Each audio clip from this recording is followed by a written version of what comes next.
all the freaking Reddit users already know what this aircraft is. For those who don't, this is the P-43, an early war American fighter aircraft with a radial engine, a 14-cylinder radial engine which outputs 1200 horsepower, and an armament consisting of 4 50-caliber machine guns, 2 mounted in the nose, 2 mounted in the wings. This aircraft is going to be the first reward for the upcoming Operation S.U.M.M.E.R events, which should be starting not too far from now, just a couple of days really. And even though you can't really get your hands on this thing just yet, you can actually play it. I have shown how to do this already in another video. If I can find it, I will link it. But essentially you just spam your dynamic campaigns in 1941 until you find a mission that has the P-43. And since this thing is already in the game, we can fly it. The P-43 was primarily used as a Lend-Lease fighter delivered to China through the American volunteer group, the Flying Tigers. Now interestingly, the pilots involved in the ferrying flights actually commended the P-43 for its good high altitude performance compared to especially the P-40. It also had a good roll rate and the radial engine didn't have a vulnerable liquid cooling system. Apparently several of the pilots actually asked to keep some of the P-43s, but the request was denied due to the overall lack of armor and protection of the aircraft. In fact, the fuel tanks weren't even self-sealing. Additionally, the turbo supercharger proved to be unreliable and the wet wing fuel tanks leaked constantly. This didn't stop United States Army Air Force pilot Robert L. Scott Jr. to photograph the peaks of Mount Everest at 13 kilometers altitude in 1942, really attesting to the strength of the aircraft. Now the P-43 performed poorly in the combat in the hands of the Chinese Air Force against Japan, mainly due to its great vulnerability.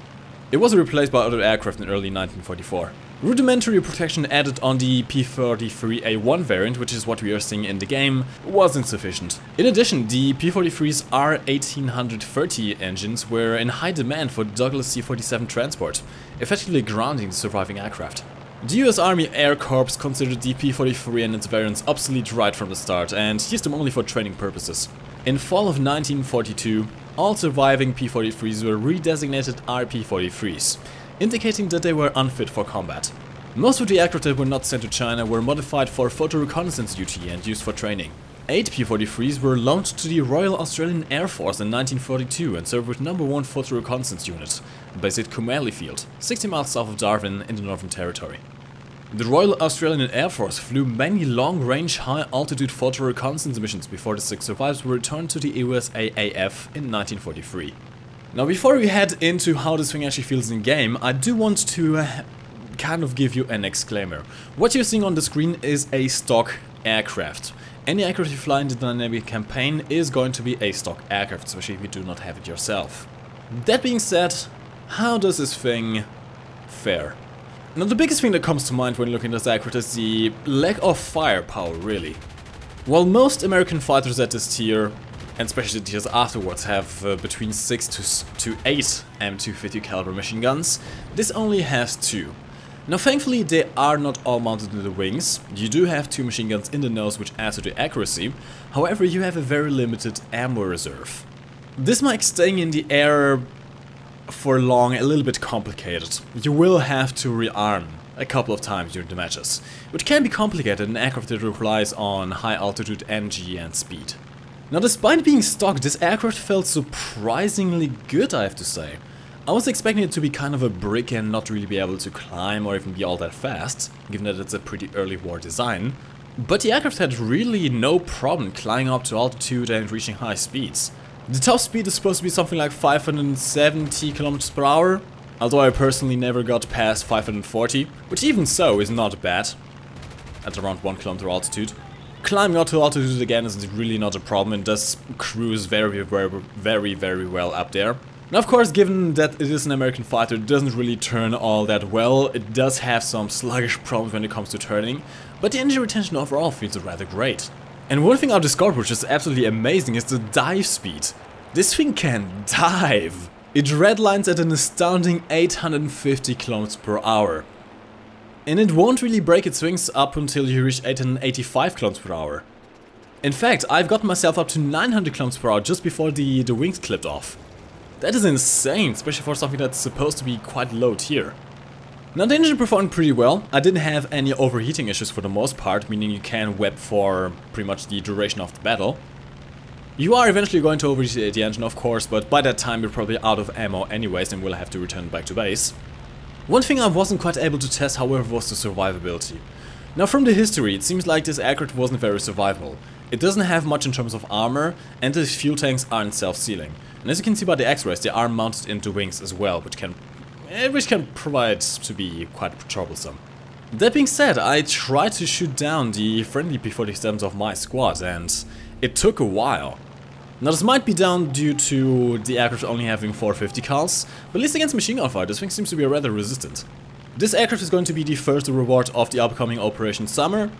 If the system is like in the last year, it's going to be something like 7 tasks needed for you to get this aircraft, so only about a week worth of unlocking tasks. And honestly, I think this might actually be worth it. If you want to have something that's low tier and quite fun, especially if you want to train your later energy fighting skills that you will need with the other American aircraft, depending on the tier this thing is going to be at and depending on the battle rating, it might very well be worth it. I've honestly had fun with this, and keep in mind, this was a stock aircraft. It's going to be even better when you upgrade it. Now, the second reward aircraft is not yet known. All that is known is that it's going to have a 75mm cannon in the nose, which leaves 2 American aircraft in question. But we don't have any confirmation on that just yet, and they don't seem to be in the game files just yet, so I'm not going to try and speculate anymore. As for the tanks, we apparently have a what is essentially a Puma chassis with a 75mm cannon, the PAC 40 actually, which is even slightly better than the cannon feature on the Panzer IV F2, which might be interesting, but is going to be a little bit complicated to actually aim with, given that the tank cannot pivot on the spots. So we will have to, well, move the whole tank if you want to move the gun as well.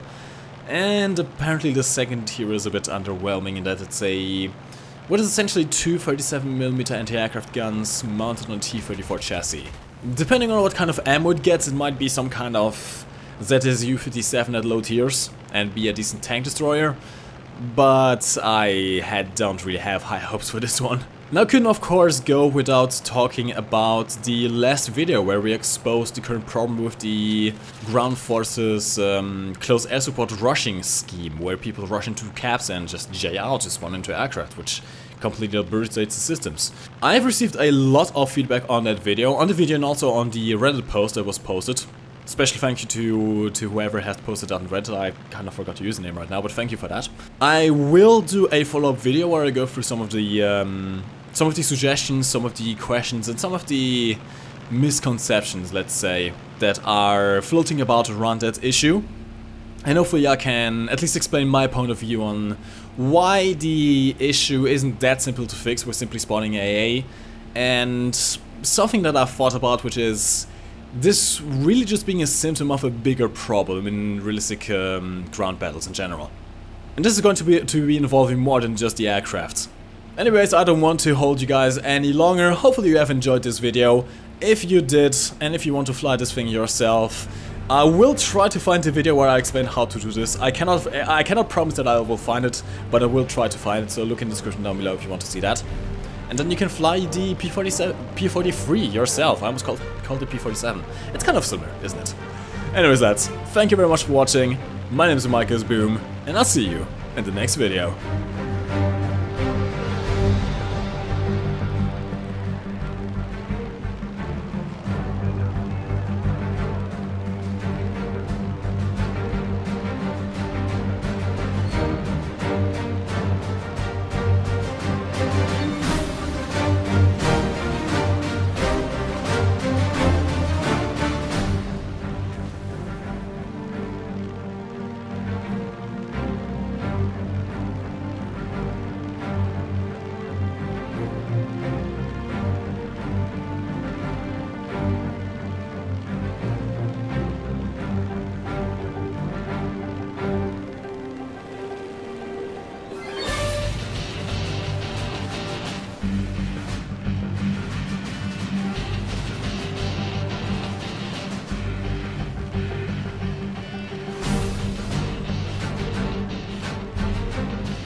your head up to the sky.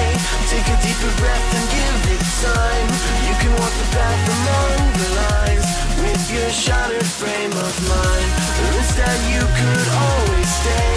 We can wait right here and play until somehow you can find